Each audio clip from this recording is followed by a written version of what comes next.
It's like a massive church. It's like a historical. See? So how come? But then look, there's different levels of. Careful exactly. now. There's different levels of face covering. The burqa is the one where you can only see the eyes. I don't think you could do his headscarf. You must be able to, mate. No, I don't think. Not out in the public. You must be able to. I'll let you know. Like, if the nuns are wearing their habits, that's what I can't mean. tell these girls they can't wear their headscarf. I'll report back. Yeah, I shall report back. Let's look at France in terms of football. In 1998, do you remember 1998 when they won the World Cup? I remember Zidane, yeah? Yeah, go on, name some. Go on, name three. Zidane, Djokaev. Yeah. Desai. Got it. Desai, Ghanaian descent, isn't it? Yeah, born in Ghana. What? Overmars. What? No, Overmars. Like, he was Dutch. All right. I just like thinking of the Arsenal team for some reason. You wouldn't have done badly doing that. Yeah. Henri, Petit, Vieira. I was thinking of Petit when I said Overmars. Yeah, Petit. Yeah, go on. No, don't take that bit out, by the way, Zach. I know what you're like. I'm going to be listening to that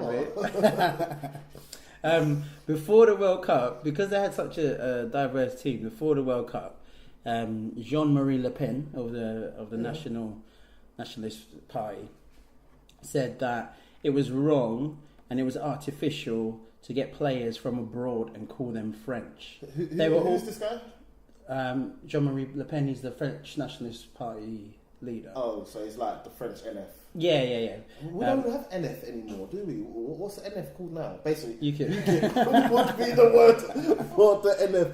NF was the National Front, and then you had the EDL, the English Defence League, and then it just all turned into UKIP. Yeah, exactly. Okay. That was a safe haven for them all to go to.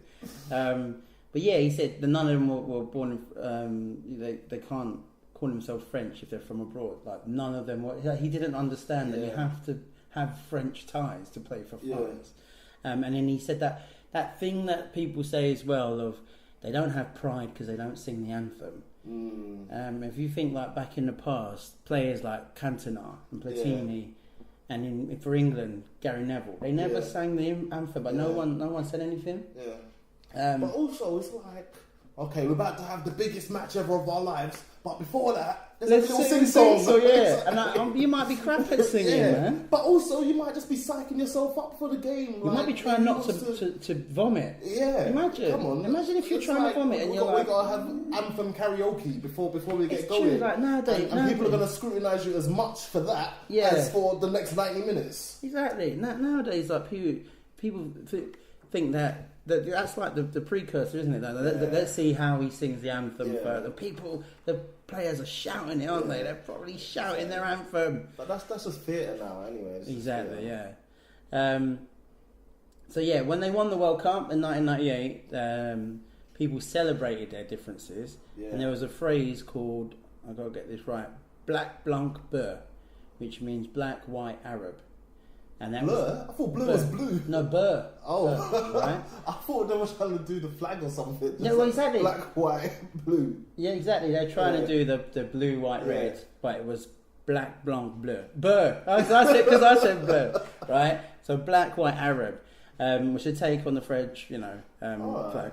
And then that was to celebrate the team's diversity. So everyone's like, oh, okay, now the French is going to change. France is changing now. We're accepting that France is different. The black, blanc, bleu, that's what people thought. Then the euphoria continued a few years later when they won the Euros. Everyone's happy with the French team, mixed team, But here it is. Yeah, the next World Cup, 2002, and then particularly 2010 World Cup in South Africa, the teams didn't do so well. And then people forgot about the diversity. Yeah, exactly. So in 2010, the French team went on strike during the tournament. I don't know if you remember that. I vaguely remember Nicholas Anelka. Yeah. Yeah, he apparently called the manager, which we'll talk about, called him a bad word. It got around. The media heard it. All right, well, not that PG, are we? I don't know. How bad was? Oh, you don't remember? Well, the word was "putain." I don't know what that means, but I'm guessing it's a bad. But let me tell you about the manager at the time. Yeah. Zach. His name was Raymond Domenech. right? Okay, I don't remember him. He was like a little weedy little French guy, right?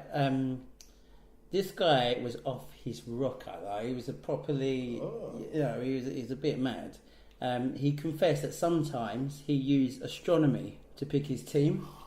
And he saw Scorpios as a negative aspect in the side. So if you were born in this month, you can't play. You're like, I don't know about playing you. Exactly. They look at the stars and be like, I don't know if I'll play you today.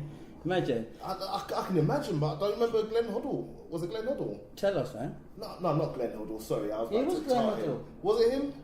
So it wasn't Sven. No, Glenn Hoddle about the Glenn Hoddle, and he had some afterlife or something. I don't even know that bit. He had some faith healer that would come in and do some stuff. Glenn Hoddle, and then why do I think that Uri Geller was involved as well for some reason? Is that something totally different? I mean, that's different, mate. No, I'm sure Uri Geller was bending spoons and helping to pick the England team. Did that not happen? That wasn't official England though. That was just him being stupid on TV. Okay. Yuri Geller, he claimed, what do you call him? Guru or something? What's his job title? Some fake magician. What's his job title?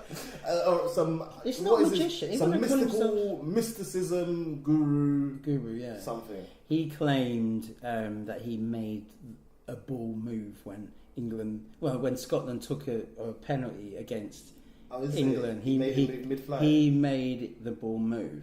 Because he was in a helicopter above the stadium apparently, and he was like, move the ball, move the ball. But hold on, was that to help them score or to help? No, to help Scotland miss against England. It was in the Euros. Okay. But yeah, that wasn't official. Yeah, that wasn't the England team hiring him to do that. Right. That would have been quite bad. But yeah, he did. Okay, so this guy's on the same kind of thing. Yeah, not only that though. Into astronomy, mysticism. Not only that. So I saw a clip of him. Right, he gets players to read play scripts from films, as if like they're going to perform for a play. Yeah. So he gets them all sat down. And then he'd go like, from whatever film, and then he'll get in character and be like, "Oh, hey, what are you doing with my wife?" Yeah. And then the players, and I've seen the clips. The players are so uncomfortable because they're not actors. Yeah, exactly. And they're like playing along with it. They're playing along with it, and they're just like, "Hold on, what are you doing? But we're wasting time here." Is this team building, which is not necessarily we're going to deal with the skill that we've all accumulated throughout our lives. Yeah. You've kind of tangented towards a totally separate skill that you think is going to help with teamwork. Yeah. Or is this his training practices? No, but I think this is like you said, the team, but it's not team, but it's getting players to be really uncomfortable. No, it's an ineffective team building strategy. Yeah. Alright, so he was trying to do that. I thought he was saying instead of practicing penalties, where we're going to do this. No. But then he'd also whatever country they went to, he'd make himself he'd make a country fact file that he made himself, and then give it to all the players. And the players are saying like some people would read it, some people would just throw it in a bin. But to think that he made it himself as well. So he's like, here's everything you need to know. We're going to Ghana. Here you go. Here's the leaflet. Hi, France. Yeah. Hi, Robert. This is our. I don't know if he talks like that, but and then in 2008, France got knocked out. I think it was in the group stages of the Euros, and so imagine like the TV's going to rip into him. Yeah. And guess what he did? He blamed it on the air quotes non-French players. No. The non-Caucasian French players. No, he's a nutter. He's not a racist. Right, so he's a nutter. Oh, okay. I was really expecting the race thing to come in. No. Alright, so his team got knocked out. Yeah.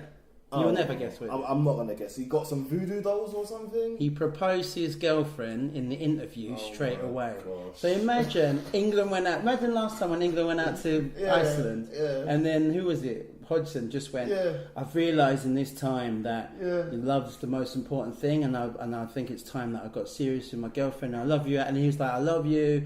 I want to marry you. Like, she wasn't there. He was like, I want to marry you. And then he left. Imagine. That's when what you say she wasn't there, she wasn't present at the venue, or there was no girlfriend. No, probably there was a girlfriend, but like as in he said it into the camera. Yeah, I know. She wasn't. Mate, this is nuts. You don't do that when you just lost. You understand? Exactly. Even if you just won, I still don't think that's the time for you to do it. But it would be more acceptable there. Yeah. Nah, mate. Let's talk about the competition we just won. Right. Why are you co-opting the whole celebration for your own little thing? Yeah, exactly. This is like, what's his name, Cristiano Ronaldo. Oh, yeah, at the end of the Champions League, start talking about the transfer that he's about to do. Yeah, announces, I've had the best time here, and talks in the past tense. So but you know why that's because he's got a massive ego, and it wasn't about him. That would be the Whereas same with thing. Domenech, I think he's a bit awkward. You don't want to talk about the loss, and he just. So that was just diversion tactics. Yeah, I think so, and it's just mad. So, do you think the French media blamed Romek Domenech for doing so badly in 2010? Well, yeah, of course they didn't. No, they didn't blame. So, Marine Le Pen, sound familiar? Yeah. This is the daughter of Jean-Marie. Okay. Now she's the leader of the French national thing. She said that the reason they lost is because the players had other nationalities in their hearts. Yeah. And then the media wrote that they were a gang of thieves with mafia morals and referred to their tough backgrounds. You know, similar to what they say about boxers when you can take the man out of the hood, but you can't take the hood out of the man. So stupid shit like that. There's a famous philosopher who said the problem with the French team is it wasn't black, blanc, bleu, but it was black, black, black. That's what he said. Yeah. And this is 12 years after people were like, we could be more accepting of the diversity in France and all that. These things always bubbling underneath. Exactly. So then after that, they went out to the World Cup. They appointed a new manager, Laurent Blanc. Yeah, remember that guy. Remember him, yeah. He made all the players learn the national anthem. Yeah. He said, you're not going to say anything that we don't tell you to. You're going to say everything you say is positive about France. But hold on, were players saying non-positive things? Was this after the strike? Yeah, okay, so they were striking. They were striking, yeah. And the reason for the strike, you didn't even mention it, is because the manager was nuts and they didn't want to pay for him. Yeah, and Nelka swore at him. It was more because Nelka was sent home and then players thought that why is he sent up? Like, you know, that's a dressing room thing. It shouldn't have come out. Yeah. That's why they went on strike. Okay. But yeah, so... They some players like Lilian Thuram, he would say sometimes that he would big up where he's from, the ghetto area of France, and so they weren't even allowed to talk about that. They had to be just positive, and No, but then hold on. So because he's saying he comes from like an area of hardship, I think within France. No, but I think at the time the president. Because there was some like the London riots. There was like a French equivalent, between... And then the president just got fed up one time, and he said something like, "I think we're all fed up with this scum." And then he was like, "What are you trying to say?" And he came on TV, Lilian Thuram. He's like, "What are you trying to say? Am I scum? I'm from that area. We're not scum. Like we get called that kind of thing." Right. So it was kind of bad on the French name, kind of thing, So Laurent Blanc, you think he's trying to be the what do you call it? What was the general saying like? Well, we're all going to be French now, whatever the French equivalent, whatever the French equivalent accent is of. We're all going to be French now. What? Yeah, whatever I say goes, because I'm bloody French. So they were, but then in a private meeting that was secretly recorded. Blanc was caught agreeing that there should be a quota to limit black and Arab players in the national team. Stupid, mate. And then in that conversation, transcripts showed talk about how white people are more cerebral and they're team-orientated, quote marks, and the black and Arabs were, quote marks, fast and strong. So just putting them in a box, basically. Hold on, what does it mean by cerebral? Does it mean in terms of football? Yeah. As in they got football brain, they can direct play, they're playmakers. Exactly.